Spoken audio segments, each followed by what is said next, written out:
The survivor experience is, well, let me just say, very brain-racking. Hurt your head, you become a little delirious. Think you've gone nuts. That's sort of a survivor experience. Um, and you learn what it's like to sleep outside for days and not really fear spiders crawling on you at night and crabs in your face. And you don't really care about too much. You don't care about how you look. All you really care about is, I guess it's kind of a no-brainer, but surviving and eating and just getting through every day. That's really what it is.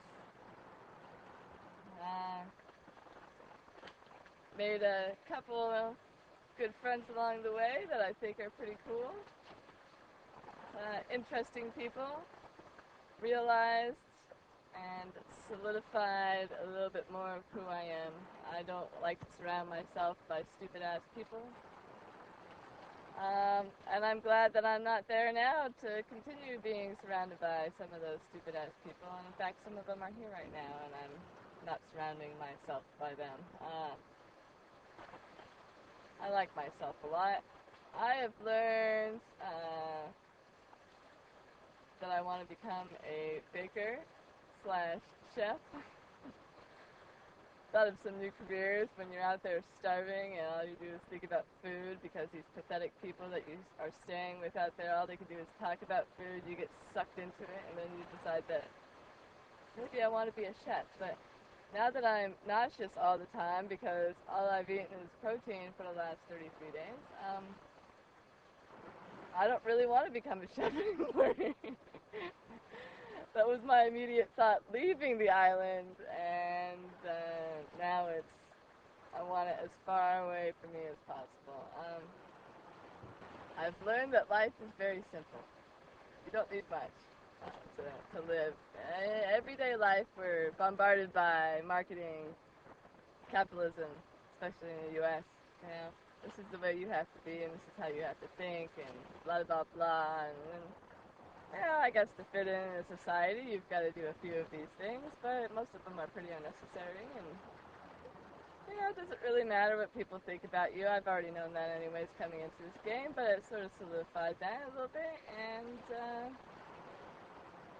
I really just don't care what people think about me, and especially here, people are trying to get ahead, and they're trying to win the game, but, and they talk a lot about you, but it just didn't really bother me all that much. Maybe a couple days bothered me, and then I think I'm just a stronger person.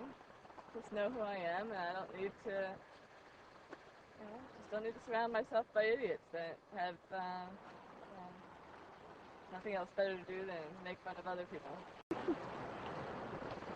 Well, I like Rupert, but he's a very grumpy old man. He's very pissed off at the world. So funny, I don't even want to get him started talking about this whole game.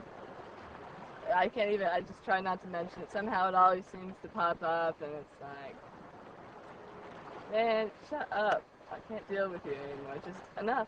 Leave. And then he gets all mad at me because I tell him to shut up, and it's fine. Like, alright, obviously you're not the company I want to hang out with. And I like Sandra. She's pretty funny. She's kind of pretty much opposite of who I am. But she's still funny, and I like it 'cause she's all bold, and she just kind of says it how it is, which is pretty much how I am. So I respect that. But it's funny, it's just like, we had this one conversation about taking her kids to national parks. I was like, dude, you should take your kids to go see, just go to Yosemite, go hang out for a weekend. Take them on a road trip down the coast. And she's like, would I go see rocks and stuff like that and trees? And I'm like, because it's cool? That's what I loved growing up. She's just like, hell no. I'm like, Grand Canyon? I don't want to go see rocks and donkeys and stuff. And I'm like, alright. Can't convince the woman to get out of her normal mode. And it's like, you see the typical American person that just stays in these modes. And it's like, wow. God, I'm so happy that I have this perspective, so I'll never be like you in my life. But Anyhow, she's like, I'll take my kids to Disneyland, you know, but that's about it. That's vacation, you know. But I'll probably talk to Sandra. She's pretty funny. Other than that, I could care less about all these people out here. If I never talked to them ever again, I wouldn't be missing out on anything.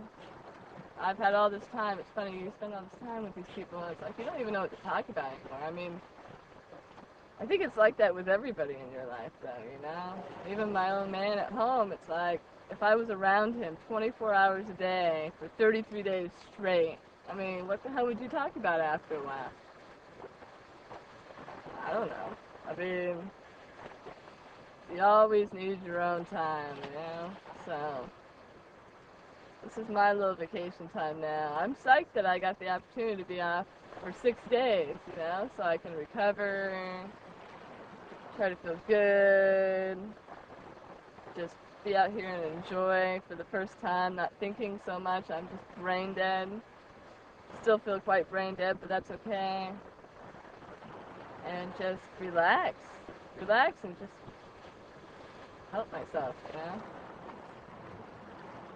Started folding clothes, getting back in the swing of things. I'm just trying to get some energy up, to motivate, trying to think about, all right, when I go home, we'll figure out what I do when I get there. I don't want to think about it now. Yeah, I think I would have practiced becoming a better liar. I'm real bad at it. I don't know if that's a bad thing or a good thing, but everybody else seemed to do really good at lying. So I think I would have practiced coming up with some stories and, like, acting them out. That's something I should have done better. It's just going with it and not trusting people so much because I was afraid to lie and be caught in my lie. I mean, even Sandra asked me one time after I was telling Burton that I would double-cross her. And then Sandra's like, you would never double-cross me, would you? And I was like, I couldn't even look at her in the eyes. I was just like, no, dude, I would never do that. You know, it's like you just get finished talking about this stuff with somebody, and it's like my voice just becomes high-pitched, and I'm just like, no, I can't do that to you, Sandra. You're my best buddy. Okay, I'm so nervous. I don't want to talk about this anymore. Now stop talking to me about that. So, yeah, no, I wish I could have lied better. And I wish I could have been more bold.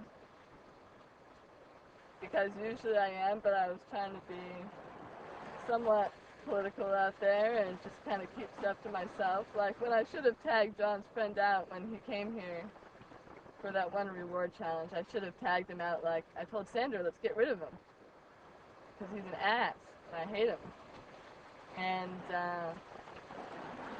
no, of course I go with Dara, and I go with Burton's mom, and John's friend could have been tagged out. You know, and it could have been a little bit different. Would have made me happier after I told Sandra to do it, so she does it, and I'm the one that fails with the plan, just because I was like, well, maybe I should be nice, you know. Screw 'em. You know, I should have just followed through, and it's like the coconuts in people's troughs, you know, like, I should have followed through and been with the plan and continued on with John's, but no, I was trying to be nice, and tribal council, Jeff would ask me all these questions, and I'd try to be nice, you know, it's like, just say it.